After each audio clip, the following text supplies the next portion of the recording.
Contract वाली बहू। नरेश की माँ अपने बेटे से मिलने दिल्ली आ रही है। इस बात का पता चलते ही नरेश के दिल में हलचल मच जाती है। नरेश अपनी माँ के स्वागत की तैयारी में लग जाता है। साथ ही उसे डर भी सताने लगता है कि उसकी माँ कहीं अपनी पुरानी जिद पर फिर से बैठ ना जाए। हे भगवान, इस बार बचा लो, अगले साल पक्का माँ की जिद पूरी कर दूंगा। तभी दरवाजे की घंटी बजती है।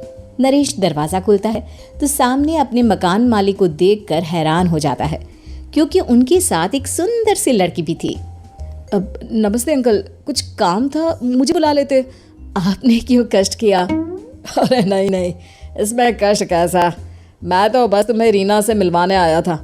आज से रीना तुम्हारे साथ इसी फ्लैट में रहेगी। अंकल, कोई लड़का फ्लैटमेट नहीं है? एक अनजान लड़की के साथ रहना मेरे लिए थोड़ा अजीब होगा। देखो नरेश, मैं तुम्हें पहले भी बता चुका हूँ कि इस फ्लैट में तुम्हें किसी ना किसी के साथ एडजस्ट करना ही होगा, या फिर तुम अकेले पूरे फ्लैट का किराया दे दो, मैं किसी को नहीं रखूंगा। नरेश अपने मकान मालिक की बात सुन के रीना के साथ रहने के लिए तैयार हो जाता है, पर अंदर ही अंदर उसे ये बात खाने लगती है कि वो अपनी माँ को क्या जवाब देगा जब उसकी माँ रीना के बारे में उसे पूछेगी। दिन बीतने लगते हैं। नरेश और रीना अच्छे दोस्त भी बन जाते हैं, पर अभी भी नरेश अपनी प्रॉब्लम का सॉल्यूशन नहीं ढूंढ पाता। एक दिन नरेश बहुत परेशान सा बैठा होता है। तभी रीना उसे पूछती है, क्या हुआ नरेश, तुम काफी परेशान लग रहे हो, सब ठीक तो? हाँ सब ठीक है, बस एक छोटी सी प्रॉब्लम है। वो एक्चुअली 2 दिन बाद मेरी माँ मुझसे मिलने आ रही है। अरे तो इसमें प्रॉब्लम क्या है, ये तो खुशी की बात है। हाँ रीना, बट मेरी माँ एक जिद लेकर बैठ गई है कि मैं शादी कर लूँ, पर मैं अभी इस चीज़ के लिए तैयार नहीं हूँ। ऊपर से जब वो तुम्हें देखेगी तो 100 सवाल करेगी, क्या जवाब दूंगा? अरे इसमें कोई टेंशन वाली बात नहीं है। मेरे पास ना इस प्रॉब्लम का सलूशन है, जिससे ना तुम्हें शादी करनी पड़ेगी और ना ही तुम्हारी माँ मेरे बारे में कुछ पूछेंगी।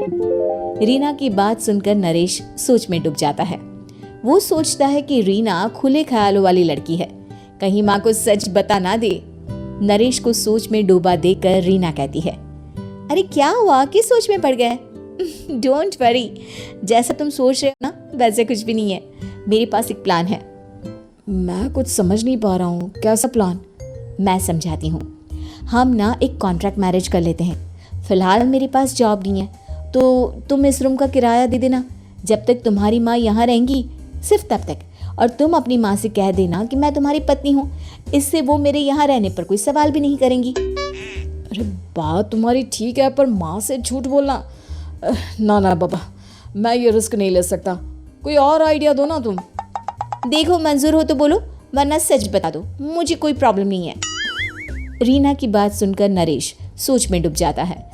बहुत सोचने के बाद जब उसे कोई रास्ता नहीं मिलता तो वो रीना के बताए हुए रास्ते पर चलने के लिए तैयार हो जाता है। वो रीना से बात करता है और अपनी माँ की पसंद और नापसंद के बारे में बताता है। रीना भी नरेश की सभी बातों को ध्यान से सुनती है, ताकि कहीं उससे कोई गलती ना हो जाए। आखिर वो दिन भी आ जाता है जब नरेश की माँ उससे मिलने दिल्ली आ जाती है। नरेश अपनी माँ को फ्लैट पर लेकर जाता है। जैसे ही नरेश की माँ फ्लैट के अंदर जाती है, रीना उसके पैर छू लेती है। ये देखकर नरेश की माँ थोड़ी घबरा जाती है और नरेश से पूछती है, अरे बेटा नरेश, ये कौन है? माँ, ये आपकी बहू रीना है। माफी चाहता हूँ, सब कुछ इतनी जल्दी में हुआ कि आपको बता ही नहीं पाया, इसलिए सोचा कि क्यों आपको सरप्राइज दिया जाए। अरे बेटा, मैं तो बस तेरा घर बसा हुआ देखना चाहती थी।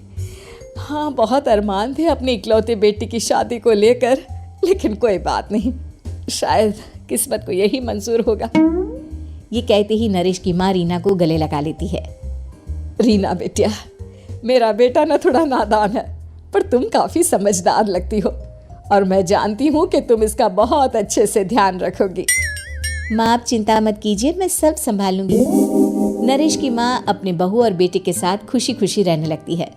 दिन बीतने लगते हैं। नरेश की माँ और रीना का रिश्ता बहुत मजबूत होता चला जाता है। वो दोनों सारा दिन एक साथ रहती और खूब बातें करती। इधर साथ रहते रहते नरेश और रीना भी एक दूसरे से प्यार करने लगते हैं। दोनों को इस बात का एहसास हो जाता है, फिर भी वो इस बात को छुपा कर ही रखते हैं। एक दिन नरेश की माँ और रीना शादी के बारे में बात करने लगते हैं। रीना बिटिया, ये तो नरेश ने मुझे बिना बताए शादी कर ली। वरना मैं तो अपनी इकलौती बेटी की शादी इतनी धूमधाम से करती कि सारी दुनिया देखती रह जाती। अच्छा माँ, आप ऐसा भी क्या करती नरेश और मेरी शादी में जो दुनिया देखती रह जाती। अरे बिटिया, एक माँ के अरमान तुम अभी नहीं समझोगी। मैं तो अपनी बहू को एक रानी की तरह लेकर आती और शादी भी बिल्कुल शाही अंदाज में करती, पर मेरे तो सारे अरमान ऐसे ही रह गए। खैर, मुझे तो अपने बेटे और बहू की खुशी चाहिए बस। ये कहते हुए नरेश की माँ की आंखों में आंसू आ जाते हैं। रीना भी ये सुनकर ख्यालों में खो जाती है, क्योंकि वो भी मन ही मन खुद को नरेश की पत्नी और उसकी माँ की बहू मानने लगी थी।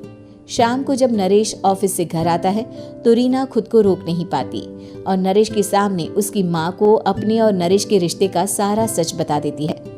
रीना की बात सुनकर नरेश की माँ दोनों से बहुत नाराज हो जाती है और घर वापस जाने की बात करने लगती है।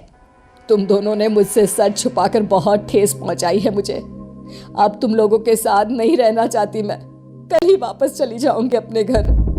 माँ, मुझे माफ कर दो, ये सब मैंने रीना के कहने पर ही किया है, वरना मैं भी आपको कभी ठेस पहुंचाने के बारे में सोच भी नहीं सकता। हाँ माँ, हमने ये सिर्फ आपका दिल रखने के लिए किया, प्लीज हम दोनों को माफ कर दीजिए। तुम दोनों ने मेरे अरमानों के साथ खिलवाड़ किया है, और वैसे भी मुझे अपने बेटे के लिए एक अच्छी लड़की ढूंढनी है, इसलिए मेरा यहाँ से जाना ही बेहतर होगा। माँ की ये बात सुनकर रीना खुद को रोक नहीं पाती। माँ, क्या मैं आपके घर की बहू बनने लायक नहीं हूँ? रीना की बात सुनकर नरेश हैरान रह जाता है। नरेश की माँ भी कुछ समझ नहीं पाती। मैं कुछ समझी नहीं, आखिर तुम कहना क्या चाहती हो? माँ, मैं वो नरेश से बहुत प्यार करती हूँ और साथ ही साथ मैं आपको भी अपनी माँ मान बैठी हूँ। आज जब आपकी बातें सुनी तो खुद को रोक नहीं पाई, इसलिए सारा सच आपको बता दिया। रीना की बात सुनकर नरेश की माँ की आंखों में आंसू आ जाते हैं और वो अपने बेटे नरेश और रीना को गले लगा लेती है। मेरे घर की बहू तो सिर्फ रीना बिटिया ही बनेगी। मैं आज ही तुम दोनों की शादी की तारीख निकलवा दूंगी, बस एक बार तुम्हारे घर वाले मान जाए। उसी दिन रीना के माता पिता भी उनके फ्लैट पर आ जाते हैं। दोनों परिवार आपस में बैठकर बातें करते हैं और शादी के लिए राजी हो जाते हैं। रीना भी कॉन्ट्रैक्ट फाड़ देती है और कहती है, सही मायने में मैं अब बहू बनूंगी, अब तक तो सिर्फ कॉन्ट्रैक्ट वाली बहू थी।